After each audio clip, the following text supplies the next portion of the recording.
दोस्तों नमस्कार, जय श्री राम, वंदे मातरम। आपका दोस्त योगी बोल रहा हूँ और आप मेरा चैनल देख रहे हैं योगी वाणी। पहले तो आप सबको अयोध्या में बने राम मंदिर के संपूर्ण होने पर और उसके कलश पर धर्म ध्वजा फहराने की बहुत बहुत बधाई। देश में सनातन का विस्तार हो रहा है, तो सब लोग बहुत उल्लासित हैं और भारत के प्रधानमंत्री नरेंद्र मोदी जी और राष्ट्रीय स्वयं संघ के सरसंघ चालक मोहन भागवत जी ने योगी आदित्यनाथ जी, माननीय उप मुख्यमंत्री उत्तर प्रदेश और गोरक्ष पीठ के पीठाधीश्वर के साथ इस धर्म ध्वजा का आरोहण किया। इस दृश्य को देखकर आप सब भी बहुत आह्लादित हुए होंगे, लेकिन इससे पहले कल एक बहुत बड़े सितारे का सूरज अस्त हो गया। हिंदी फिल्मों के ही मैन धर्मेंद्र धर्मपा जी,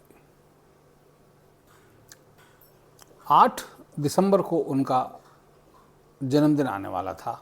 यानी अगर 8 दिसंबर क्रॉस कर लेते तो 90 साल के हो जाते।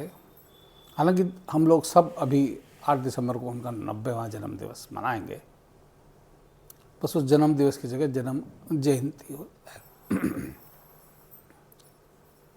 अभी तकरीबन 10 दिन पहले वो हॉस्पिटल में भर्ती हुए थे और आज तक की अंजना ओम कश्यप ने बाकायदा उनकी मृत्यु का समाचार चला दिया था, जिसमें उनकी बहुत भद्द पिटी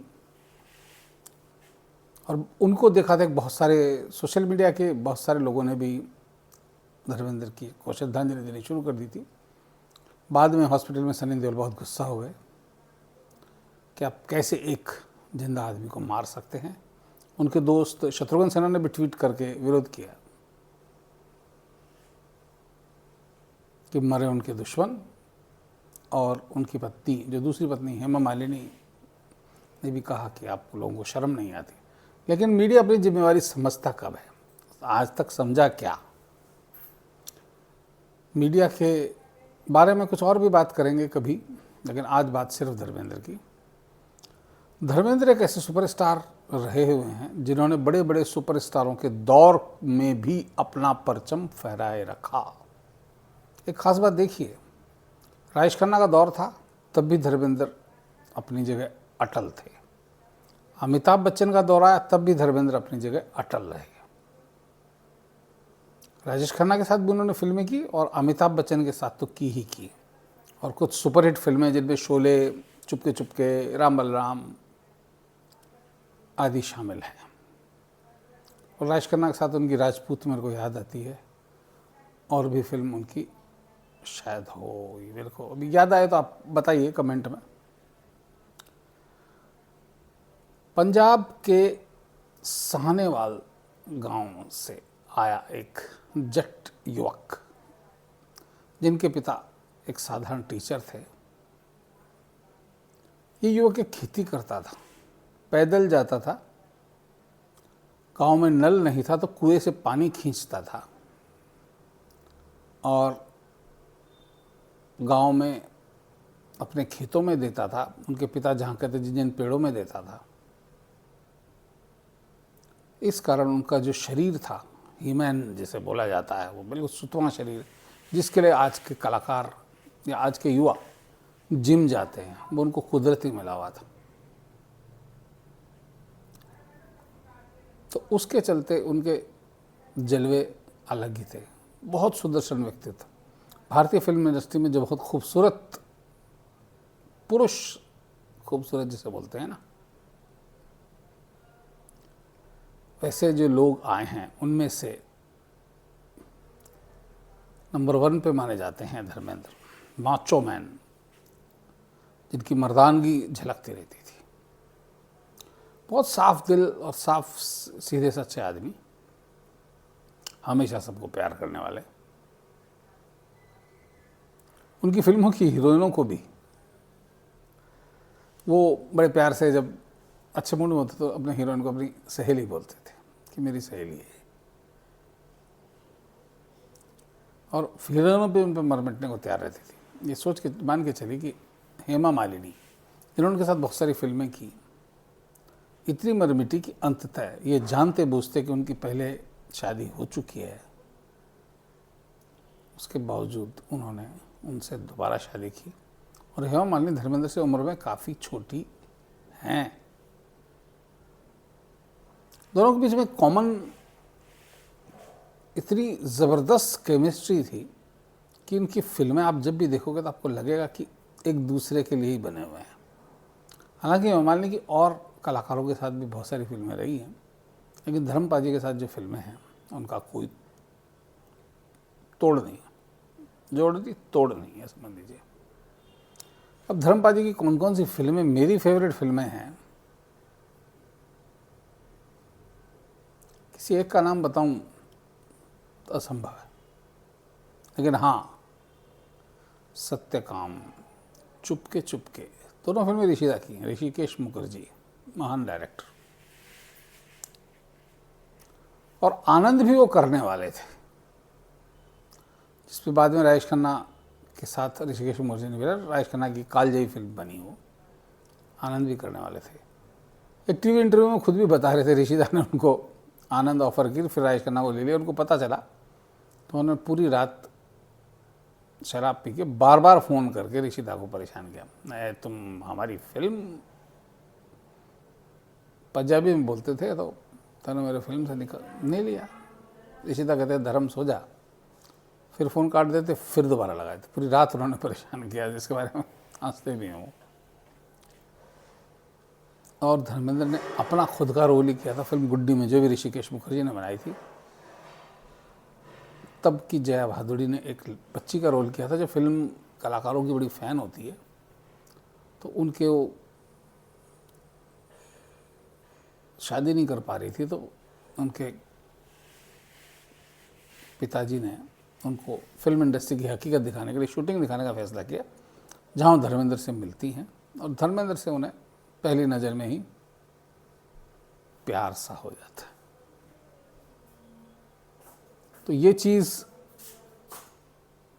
उनको देख के, इसी तरह शोले के वीरू को तो सभी याद करते हैं। आप कभी सोच सकते हैं कि वीरू के बिना शोले बन सकती थी? नहीं ना। शोले के निर्माता निर्देशक रमेश सिप्पी ने कहा था कि वीरू तो बिल्कुल सेट था, जय गब्बर इनके लिए सब अलग अलग लिए गए, ठाकुर और वीरू ये दोनों सेट थे, तय थे। वीरू के बिना शोले कुछ भी नहीं है, ये मान के चलिए।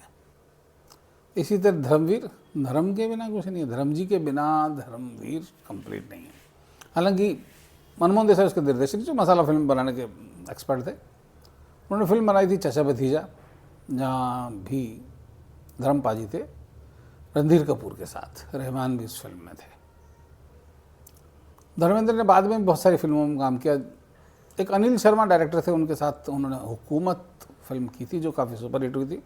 उसके बाद उन्होंने अपने फिल्म की, जिसमें दोनों उनके बेटे थे, बॉबी देओल और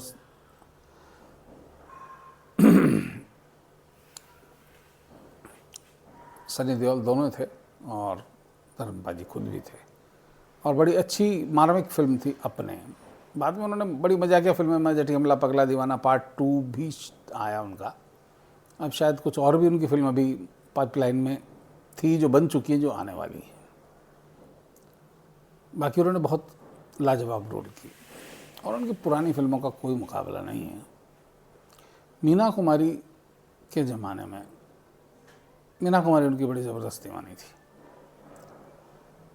बस मीना कुमारी के नाम पे धर्मेंद्र अपनी चुप्पी हमेशा कायम रखे, उनके बारे में उन्होंने कभी कुछ नहीं बोला। मीना कुमारी की जीवन कथा लिखने वाले पत्रकार विनोद जी ने जब उनकी आत्मकथा लिखने की लिखी, तो सब लोगों से बात की, लेकिन धर्मेंद्र ने मीना कुमारी के बारे में मुंह नहीं खोला। अब क्या गहरा रिश्ता था पता नहीं, लेकिन हाँ, धर्मेंद्र की संगत में ही मीना कुमारी शराब पीती थी और धर्मपाल जी शराब के बहुत शौकीन थे, ये तय है। धर्मपाल जी के जीवन के कई पहलुओं से हम परिचित होने की कोशिश करेंगे।